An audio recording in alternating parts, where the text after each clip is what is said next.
Olá, bom dia a todos. A gente começa hoje a falar de uma nova escola. A gente já viu várias escolas aqui, né? Na macroeconomia, as principais escolas são a escola keynesiana e a escola monetarista. E foram as escolas que fizeram uma grande disputa desde a década de 40 e 50 sobre como deveriam ser administradas as políticas macroeconômicas. Então, os keynesianos e os monetaristas discordavam bastante a respeito de várias formas sobre como praticar quais políticas, mas eles concordavam sobre algo que era muito importante para ambas, que era o fato de que teriam que se construir modelos, esses modelos teriam que analisar a efetividade das políticas econômicas e o resultado desses modelos ia gerar as políticas que fossem mais recomendadas. Então, geralmente, os keynesianos recomendavam políticas fiscais, os monetaristas, o próprio nome da escola dizia que eles achavam que as políticas monetárias eram mais eficientes. Mas aí, na década de 70, depois de 30 anos de debate, de grande sucesso do keynesianismo, sendo combatido pelo monetarismo, surgiu uma outra escola que a gente chama de escola dos novos clássicos. O que os novos clássicos vieram a dizer? Primeiro, eles começaram a ter uma visão bem crítica a respeito desse mundo do keynesianismo, que é o quê? Um dos mais importantes representantes do keynesianismo, o economista Franco Modigliani, trabalhou entre as universidades, na Universidade de Chicago, dizia o seguinte: em uma economia onde a iniciativa privada é preponderante, o governo tem a função de ter políticas ativas de estabilização. O que é que isso significa? Os keynesianos acreditavam que o setor privado gerava instabilidade e era a função do governo tentar contrabalançar essa instabilidade através de políticas de estabilização macroeconômica. O que é que os economistas novos clássicos diziam? Eles diziam basicamente o seguinte: as políticas defendidas por keynesianos e monetaristas, elas não são capazes de gerar estabilidade através da administração da demanda agregada. Por que eles diziam isso? Basicamente porque eles classificavam essas políticas, tanto monetárias quanto fiscais, defendidas por monetaristas e keynesianos, como ineficazes. Ou seja, por que essas políticas eram ineficazes?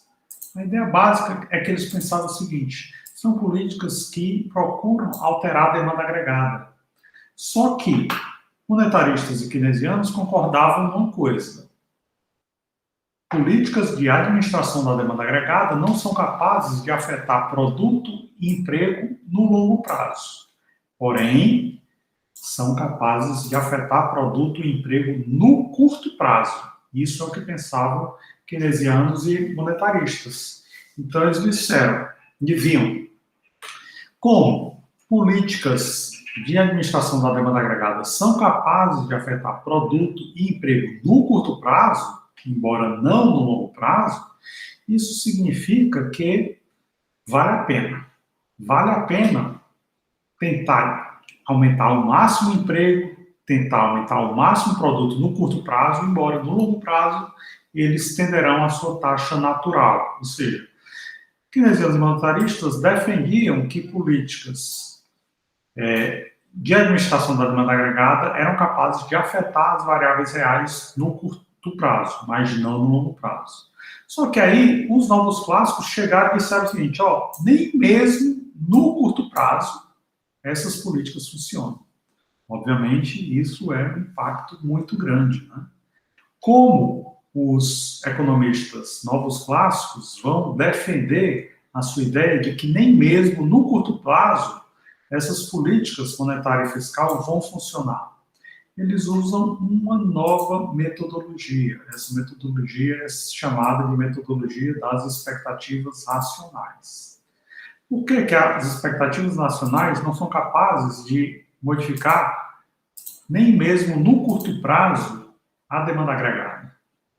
O que as expectativas racionais nos diz que faz com que, nem mesmo no curto prazo, emprego e produto possam ser alterados? A ideia básica dos economistas novos clássicos era o seguinte: eles pensavam que keynesianos e monetaristas olhavam para as pessoas e as pessoas cometiam erros repetidos e sistemáticos o tempo todo. E que as pessoas não corrigiam esses erros ao ver que cometeram erros. Então, o tipo de expectativa que monetaristas e keynesianos trabalhavam se chama expectativas adaptativas. E os economistas novos clássicos, eles propõem as expectativas racionais. O que são expectativas racionais? Expectativas racionais é o seguinte: as pessoas cometem erros, não tem problema cometer erros. A questão é corrigir esse erro. Ou seja, se as pessoas cometem erros e têm prejuízo ao cometer esses erros, cometem um erro no trabalho, pá, o chefe descobre, é demitido. Aí depois de um tempo a pessoa consegue outro trabalho. Será que a pessoa vai cometer o mesmo erro no segundo trabalho? Ou será que a pessoa vai se lembrar que foi demitido porque cometeu o erro no trabalho anterior e agora vai procurar não cometer esse erro no segundo trabalho? Os economistas clássicos diziam: não, agora a pessoa não vai cometer o mesmo erro. Os novos keynesianos e os monetaristas diziam: pode ser que as pessoas continuem cometendo os mesmos erros sistematicamente e repetidamente. Então, os novos clássicos trabalhavam com esse tipo de expectativa, que era uma expectativa que gerava seus modelos com a natureza o quê? Prospectiva. Eles olhavam para o passado, pegavam todas as informações disponíveis e pensavam: as pessoas vão cometer erros, mas vão corrigir os erros, e aí no futuro vai ser diferente.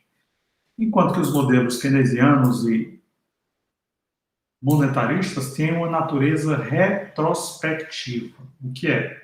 Olhavam para o que as pessoas faziam no passado e diziam: bem, no presente as pessoas vão fazer isso porque foi o que elas fizeram no passado. Era uma natureza retrospectiva, que olhava para o passado. Já os novos clássicos passam a adotar modelos de natureza prospectiva, que olham para o futuro. Então, a gente tem primeiramente esse tipo de abordagem. No mercado de produtos está aqui a oferta e a demanda agregadas. Demanda agregada é função de moeda, gasto do governo, tributação e investimento. Certo? Oferta agregada é função de expectativa de moeda, expectativa de gasto do governo, expectativa de arrecadação e expectativa de investimento. Diferença, né? Uma diferença das variáveis que explicam a oferta agregada das variáveis que explicam a demanda agregada. E no mercado de trabalho? Mesma coisa. A gente consegue aqui no mercado de bens e serviços esses preços e esse produto em função dessas curvas que são explicadas por essas variáveis. Certo?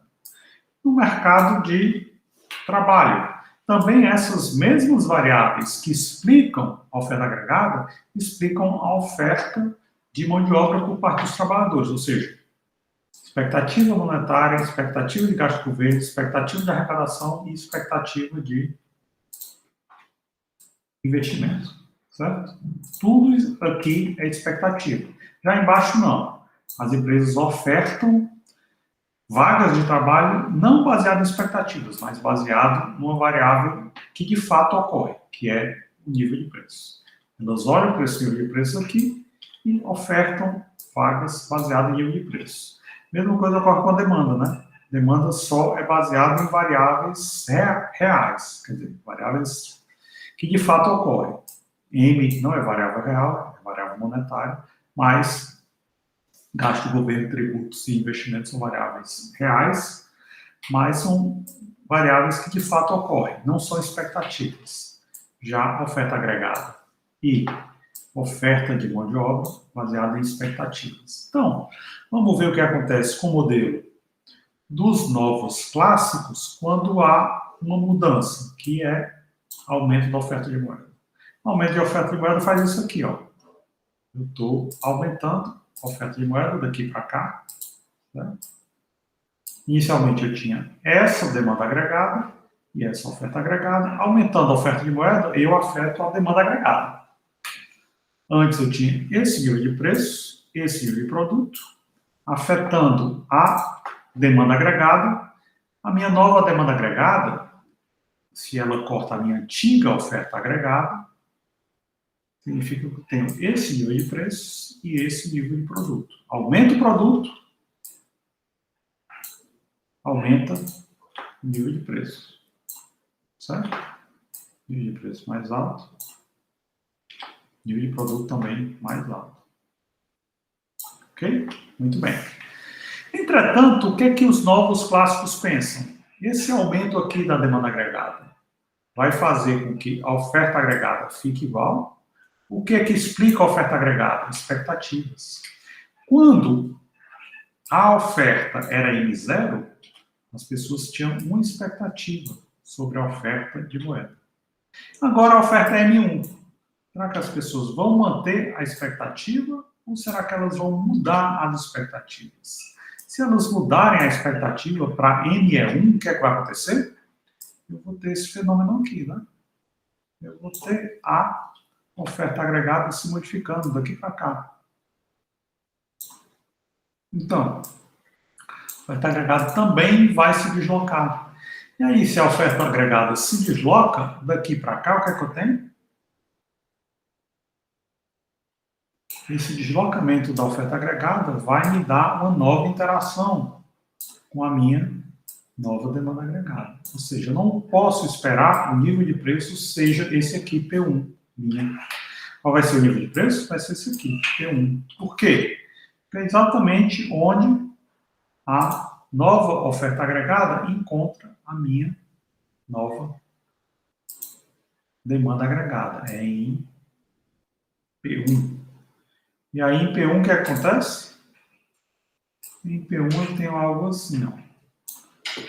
O meu produto é o quê? É o mesmo. Eu pensei que, ao aumentar a oferta monetária, meu produto ia subir daqui para cá, mas o que acontece? Depois ele volta daqui para cá.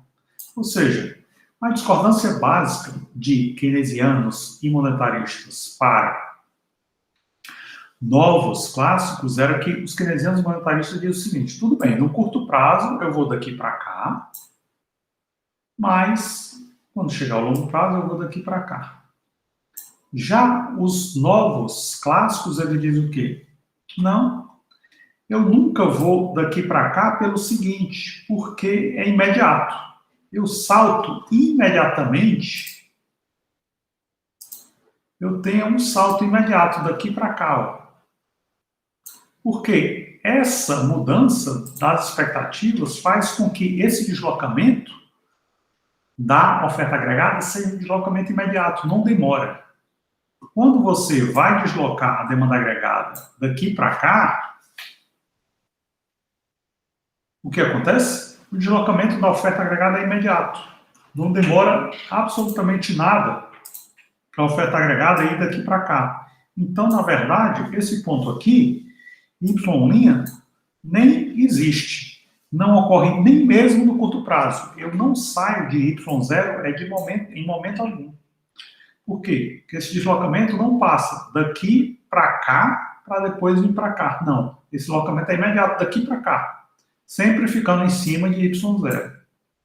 Em função disso, como o deslocamento é sempre imediatamente daqui para cá, desse ponto para esse ponto, sem passar por esse ponto aqui, isso significa o quê? Isso significa que eu vou direto de P0 para P1, sem passar por P1'. Não passo por P1', vai ser direto de P0 para P1, imediatamente. Como eu vou imediatamente de P0 para P1, significa que eu nunca saio de Y0. Esse é o resultado trazido pela análise dos economistas novos clássicos, né? Se os novos clássicos pensam assim, o que dizer? O que os novos clássicos dizem a respeito do mercado de trabalho? Vamos ver. No mercado de trabalho tem inicialmente essa oferta de mão de obra por parte dos trabalhadores, que é a oferta de horas de trabalho inicial que os trabalhadores se dispõem a trabalhar. Eu tenho essa oferta inicial de vagas por parte das empresas. Veja bem, a oferta de mão de obra por parte dos trabalhadores é função de quê? Função de expectativa, né? Expectativa de oferta monetária. Já a oferta de vagas é função dos preços. As empresas olham para cá, veem os preços nesse patamar, ofertam essa quantidade de mão de obra. E aí, inicialmente, o que a gente tem? Inicialmente, a gente tem esse produto aqui de equilíbrio e esse emprego aqui de equilíbrio. Muito bem. Produto e emprego de equilíbrio significa que estamos bem bonitinho aqui em cima. E aí, o que acontece?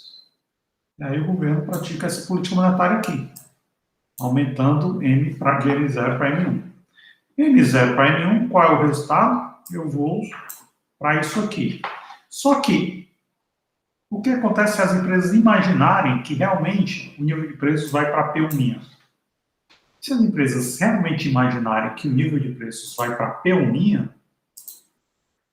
o que é que elas vão fazer? Vão imediatamente ofertar mais vagas, né? Vão ofertar vagas no nível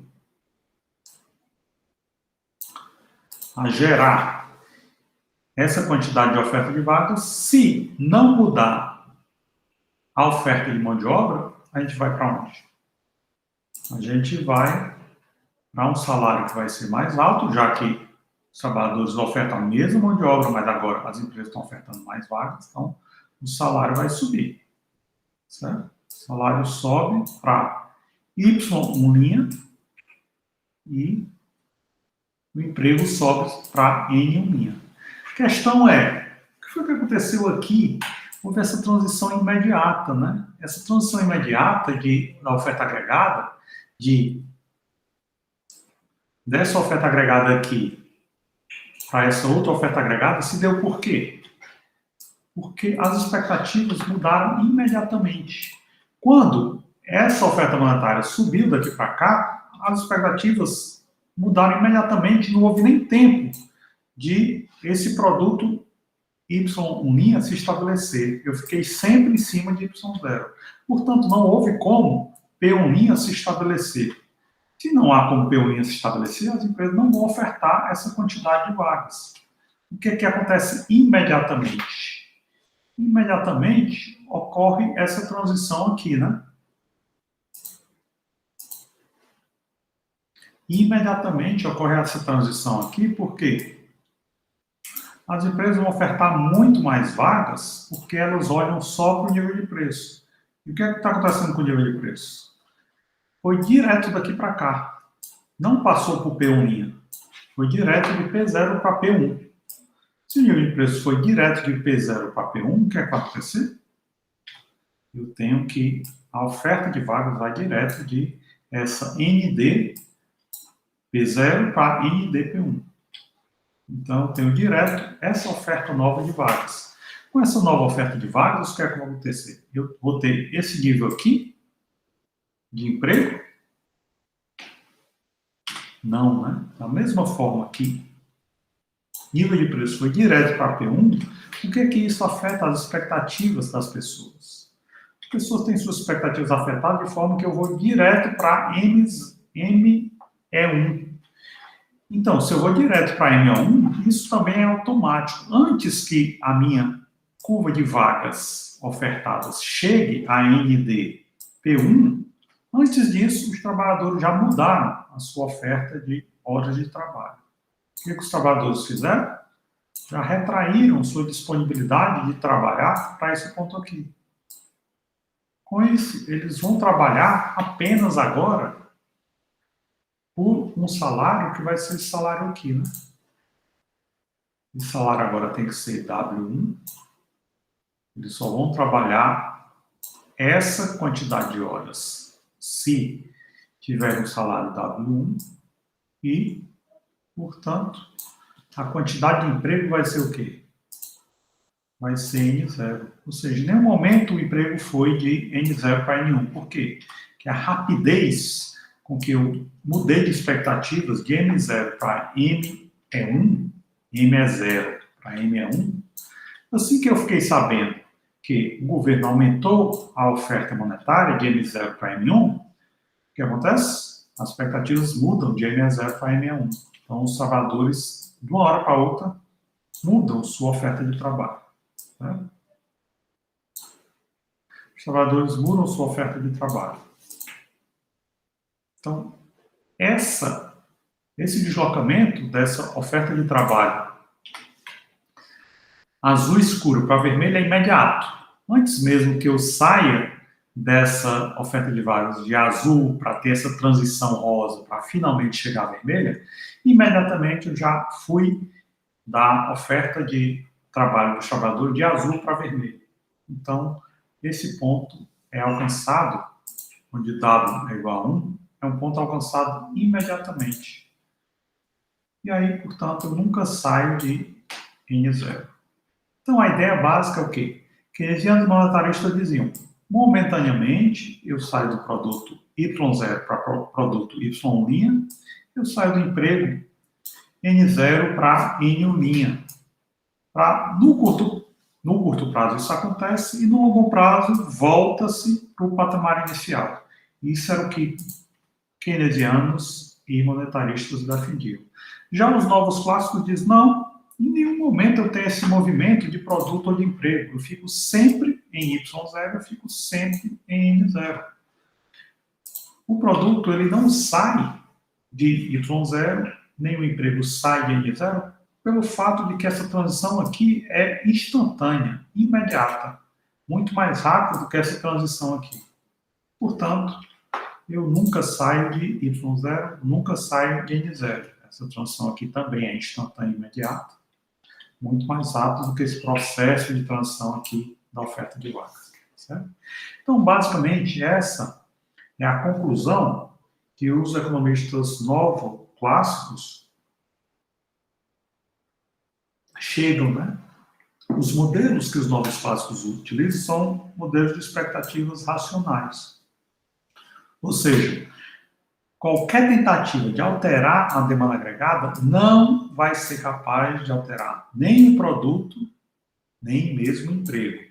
Não altera nem no curto, nem no longo prazo. Ou seja, essa transição aqui é imediata, fazendo com que o curto e o longo prazo sejam iguais, sem que haja esse período onde há um processo de adaptação. Certo? E se o que ocorrer, olha aqui nesse modelo, eu tenho um investimento que é uma variável que nem política fiscal, nem política monetária pode afetar, né? Por isso que tem essa barrinha em cima de investimento. Não tem barrinha em cima de G, nem de T, nem de M, mas tem barrinha em cima de investimento, que é algo que o governo não controla. Então, o que acontece se houver mudança no investimento autônomo? Ou seja, é o investimento que está mudando. O que acontece se houvesse mudança no investimento? Primeiro a gente vai começar com esse investimento aqui, né? Certo? Esse é o investimento inicial. E aqui é o investimento inicial que provoca essa demanda agregada.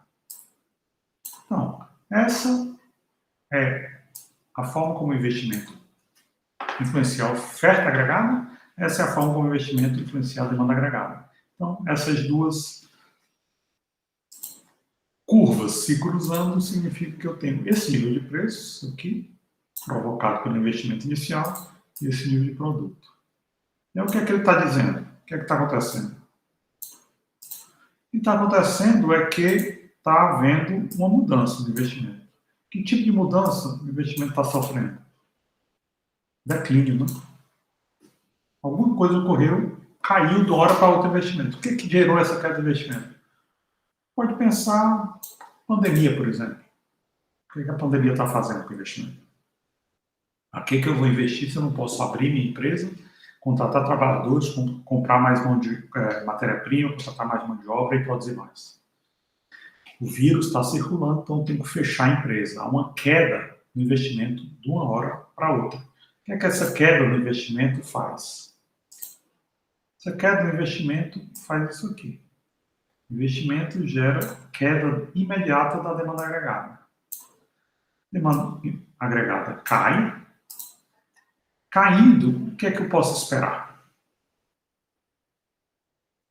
A demanda agregada cai, eu posso esperar algo assim, né? Os preços vão cair, porque ninguém mais está comprando, e o produto vai cair, porque as empresas não estão produzindo mais. Eles não estão mais produzindo, não estão mais vendendo, ninguém está comprando. E aí, o que é que vai acontecer? Aqui é um declínio do investimento em si, né? Mas aqui o que afeta a oferta agregada? Expectativa, né? O que aconteceu com as expectativas? Eu tive uma queda de preços, só que as expectativas são alteradas de que forma? Os trabalhadores podem pensar, se os preços estão caindo mais, eu quero trabalhar mais para ganhar mais dinheiro para comprar mais coisa. E aí isso pode afetar as expectativas. Se as pessoas pensam, esse declínio do investimento é momentâneo, eu espero que o investimento cresça logo a seguir. Se houvesse crescimento do investimento logo a seguir, o que a gente tem?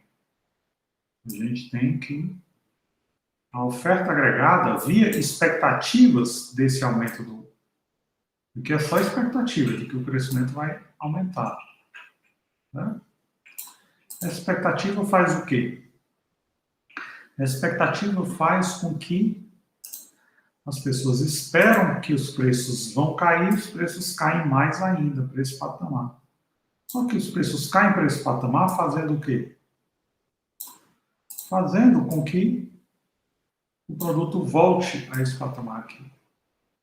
Então, as expectativas fazem com que haja essa queda, a demanda agregada vem para a direita e para baixo. Então, demanda agregada, desculpe, caiu para cá. Essa setinha amarela mostra o que acontece com a demanda agregada. É a oferta agregada que cresce. A oferta agregada cresce, levando o nível de preços mais para baixo, mas o produto volta a esse patamar.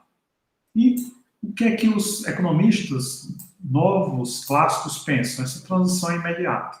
Como é imediata, em nenhum momento eu caí de fato para Y linha. Eu vim direto daqui para cá. Ou seja, eu vim direto desse ponto para esse ponto, sem passar por esse ponto aqui de transição. P1', Y' não é um ponto de transição, porque a trajetória é imediata, sempre em cima de Y0. Então, eu nunca saí de Y0. Mesma coisa ocorre no mercado de trabalho, né?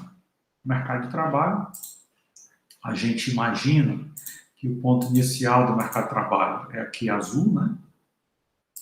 As curvas do mercado de trabalho inicial são essas curvas azuis.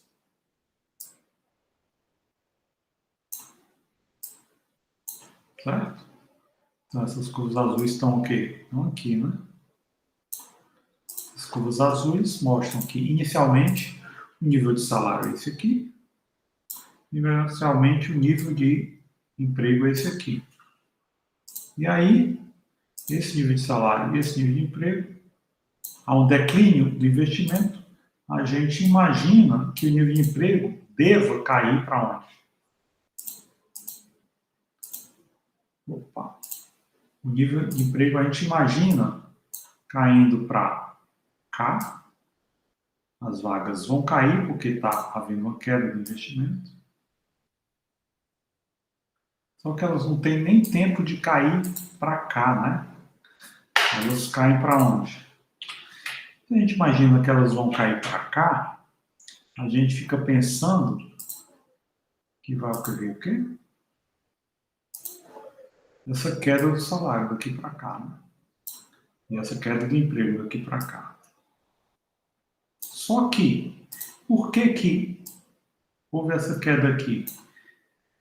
Queda das vagas é porque antes as empresas ofertavam vagas olhando para P0, agora elas estão ofertando vagas olhando para P1'. Só que essa transição não ocorre de P0 para P1', né? Ela ocorre como? De P0 para PI. Isso aqui é tão rápido que nem existe. Transição é direta de P0 para P1. Sendo de P0 para P1, isso significa que eu tenho o quê? Eu tenho direto, vou para cá, né? A minha curva de vagas vai direto de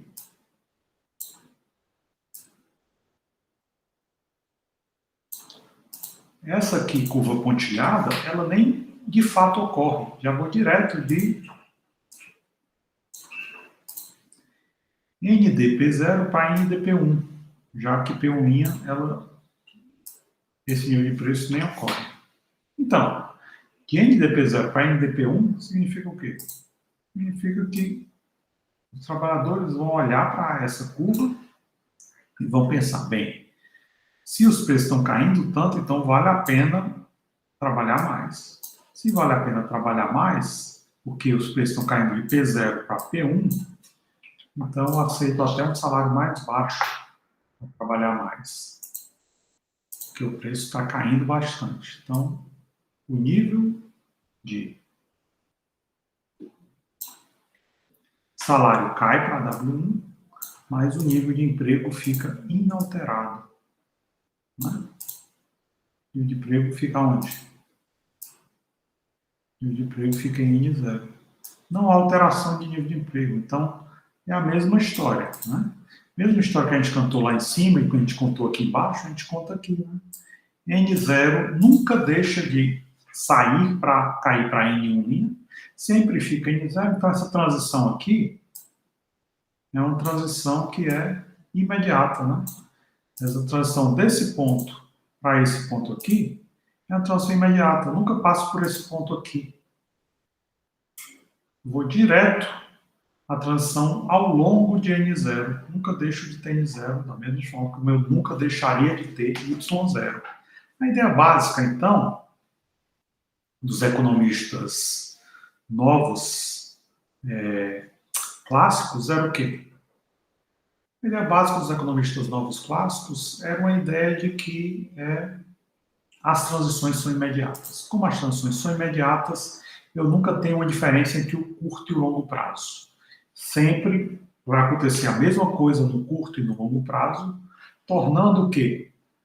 As políticas inócuas. Então, há uma crítica muito forte dos economistas novo-clássicos às políticas keynesianas e monetaristas, dizendo que os agentes econômicos são racionais.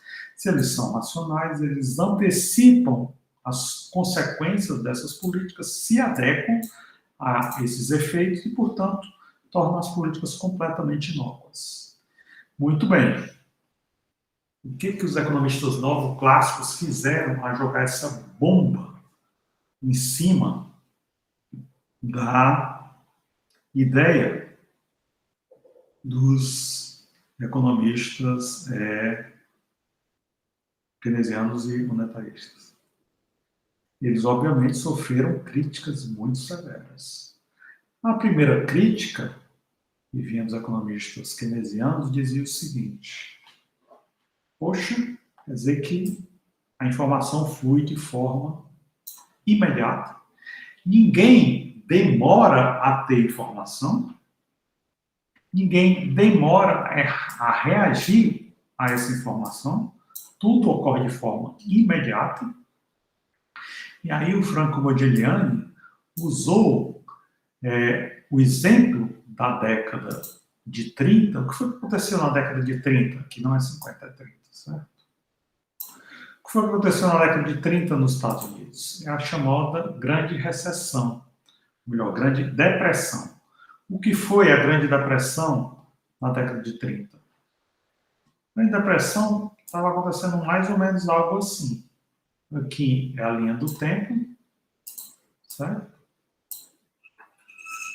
Opa. que é a linha do tempo, e aqui é o desemprego, certo? Aqui desemprego e aqui a linha do tempo. Muito bem.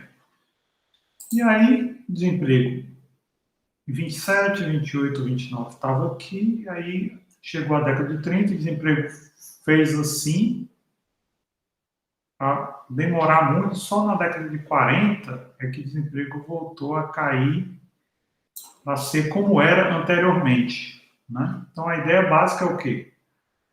Um movimento assim, de aumento avassalador do desemprego para demorar muito o desemprego a cair. Então, esse movimento aqui é o quê? O Modigliani chegou e disse o seguinte, quer dizer que, então, se tudo ocorre imediatamente, se quando há um choque econômico, todas as variáveis reagem imediatamente e não há nenhum período de tempo entre o choque e a reação das pessoas, então significa o quê? Todo mundo ficou com preguiça de trabalhar durante 10 anos na década de 30? Obviamente o Modigliani está dizendo isso de forma irônica para ressaltar que ele não concorda e não aceita essa lógica de tudo ocorrer de forma imediata. O Modigliani diz, há um hiato. Esse ato significa que há uma transição no processo dos choques, as pessoas demoram a absorver um choque econômico, e é essa demora que faz com que variáveis como o emprego tenham esse tipo de trajetória, né? Crescer demais para demorar muito a cair. Ou seja, o Franco Modigliani diz que foi exatamente isso que ocorreu na década de 30, e não um ataque de preguiça que contagiou 25% da população americana. Nada disso, né? Muito bem. Outro ponto se chama racionalidade limitada. O que é racionalidade limitada? Se eu leio a ata do Banco Central e espero que nos próximos meses o Banco Central continue a aumentar a taxa de juros, então hoje eu faço uma série de investimentos esperando que esses investimentos com juros pós-fixados me deem um retorno maior no futuro. Entretanto, é todo mundo que lê a ata do Banco Central? É todo mundo que consegue entender o que está dizendo a ata do Banco Central? Provavelmente não, né? Como não, significa o quê?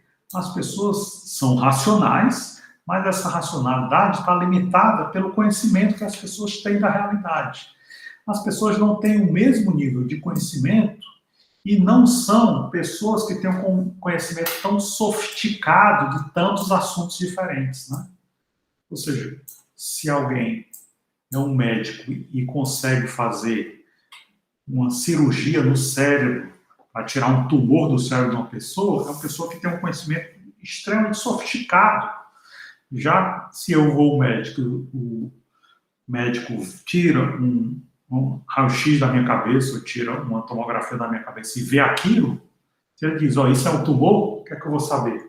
Eu vou ficar desesperado, né? Eu não tenho o mesmo tipo de conhecimento para saber a gravidade da doença e para conhecer as perspectivas ou que tomada de decisão eu preciso ter, né? Ou seja, as pessoas têm informações diferentes, as pessoas têm capacidades diferentes de utilizar essa informação. Então, as pessoas incorporam essas expectativas de forma diferente. Elas não conhecem todas as variáveis e todos os efeitos da variável ao mesmo tempo. E eu posso ler a ata do Banco Central, investir em títulos pós-fixados, esperando que a taxa de juros suba e eu ganhe juros mais altos. Outra pessoa pode ouvir falar que o Banco Central vai aumentar a taxa de juros e aí fazer um investimento exatamente o inverso meu. E pode perder muito dinheiro com isso, por quê? Porque ela não tem o conhecimento que um economista tem, né? Então, embora as pessoas sejam todas racionais e todas queiram ter um retorno maior, tanto os keynesianos quanto os monetaristas dizem que os modelos dos novos clássicos são irrealistas, são sofisticados demais. E que as pessoas são comuns, e por serem comuns, as pessoas não têm esse conhecimento tão sofisticado dos meandros mais profundos da teoria macroeconômica. E o terceiro ponto, que keynesianos também discordam, dos novos clássicos é a visão dos contratos, né? O que é que os contratos dizem? Nós temos na economia muitos contratos, talvez o contrato mais importante, chamado contrato social, entre governo e sociedade civil, seja a Constituição. E o que é que a Constituição diz? A Constituição estabelece uma rigidez salarial para baixo. O que é que isso significa? Os salários não podem cair. Por lei, é proibido diminuir salário.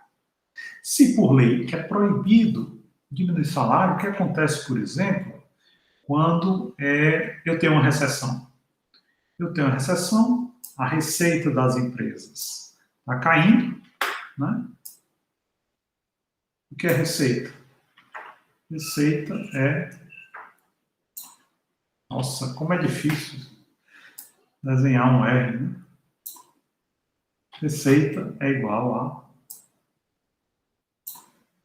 Nem um P eu consigo.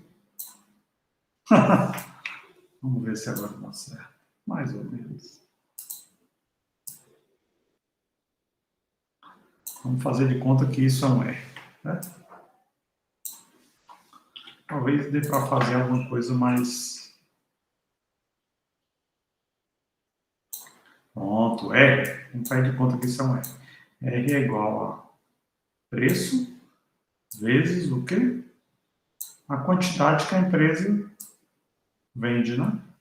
Preço vezes quantidade é a receita da empresa. Então, tem uma recessão, a empresa não consegue mais vender, ela está tentando diminuir desesperadamente seus preços para conseguir desfazer dos seus estoques e a quantidade também está caindo, já que ninguém quer comprar o produto que ela está vendendo. Muito bem.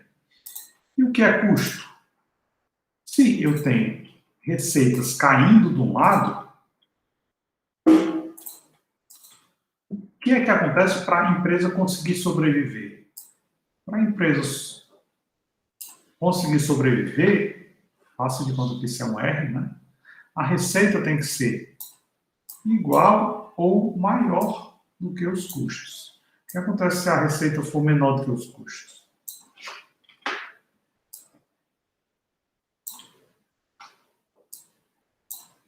Se a receita for menor do que os custos, a empresa tem prejuízo. Tendo prejuízo, ela vai à falência. Então, como é que a receita caindo, eu consigo manter as receitas iguais ou maiores do que os custos? Eu tenho que reduzir custos. Né?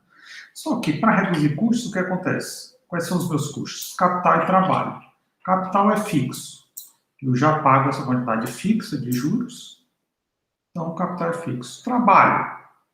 Se a Constituição diz que eu não posso reduzir o salário para baixo, então o salário W também é fixo.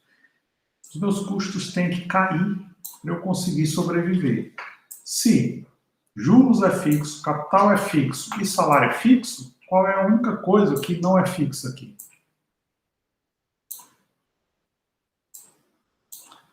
A única coisa que não é fixa aqui é quantidade de trabalhadores. Então, o que acontece em uma recessão?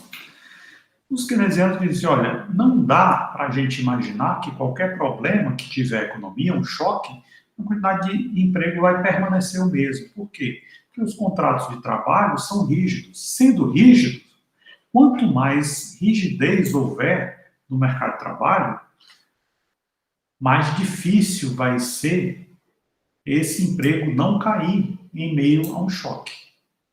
Então, na Constituição americana não existe nenhuma lei impedindo o salário de cair. Talvez lá seja mais fácil ajustar o mercado de trabalho em meio a uma recessão. Na Constituição brasileira existe. O que significa o quê? Que na hora que há uma recessão, como é que as empresas no Brasil ajustam? Ajustam via demissões, né? Não tem como. Tem como no Brasil ajustar.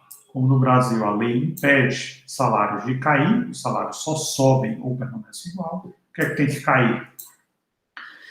Número de empregados. Então, no Brasil, muito provavelmente a gente tem que ter uma queda do emprego quando a gente tem um choque assim. E é por isso que há uma contestação muito grande, né? Os contratos do mercado de trabalho tendem a ser feitos no longo prazo. ignorando a visão da teoria dos leilões, o que é que a teoria dos leilões diz no mercado de trabalho? Os mercados de trabalho são assim.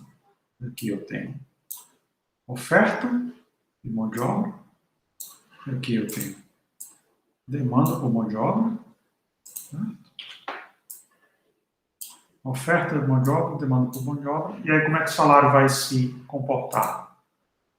O salário vai se comportar assim, né?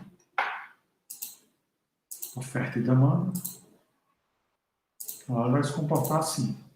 Aqui o salário de equilíbrio, emprego de equilíbrio. Emprego é N, salário W. Muito bem. E o que acontece? Aqui é o quê? NS e ND, certo? NS e ND. Muito bem. E aí, de repente, o que acontece? ND não é exatamente assim, né? Como é ND? ND é assim.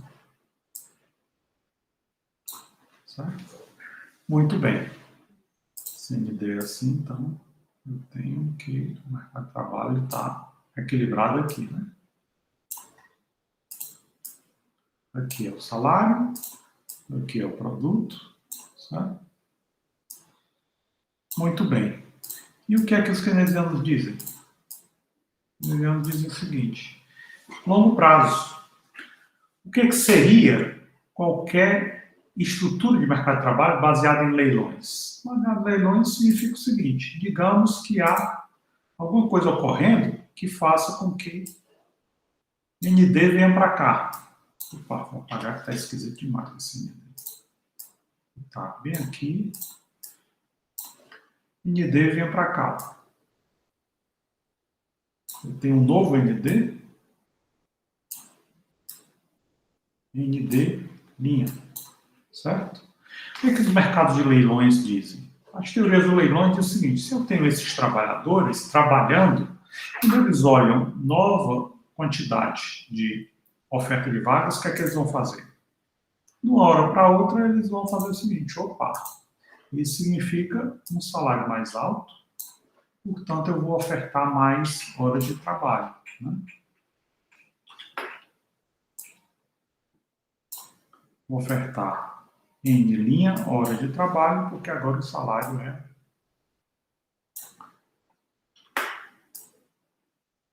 W linha. Esse W ficou estranho demais, né? Esquisito. Agora está mais um W, né? Estou ofertando W' porque agora a quantidade de horas é uma quantidade de horas que eu posso trabalhar mais porque o salário está mais alto.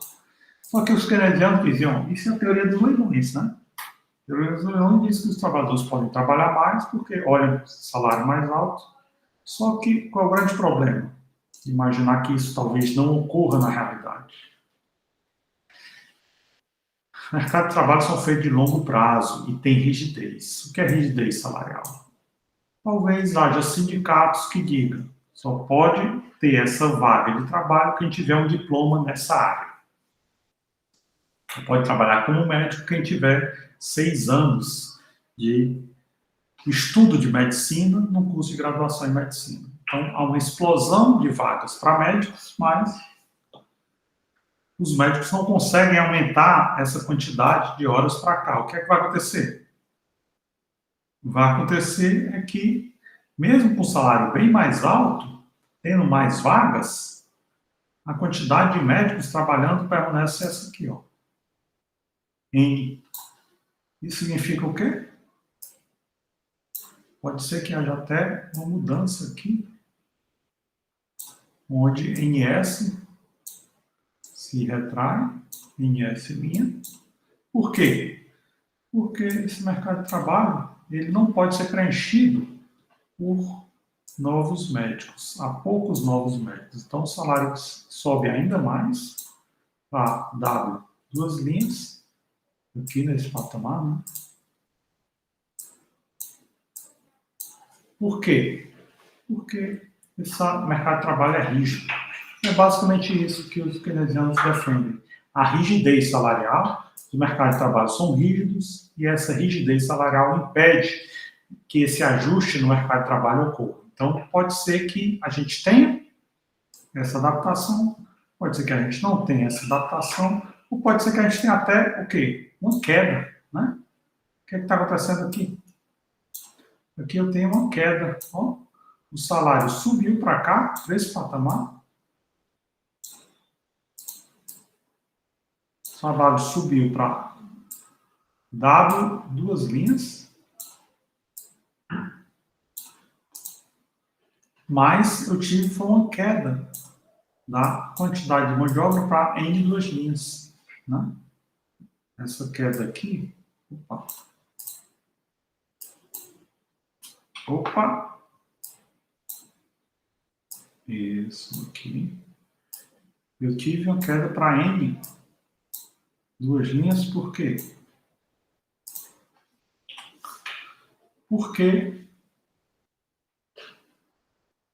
aqui eu tive uma retração ainda maior, NS,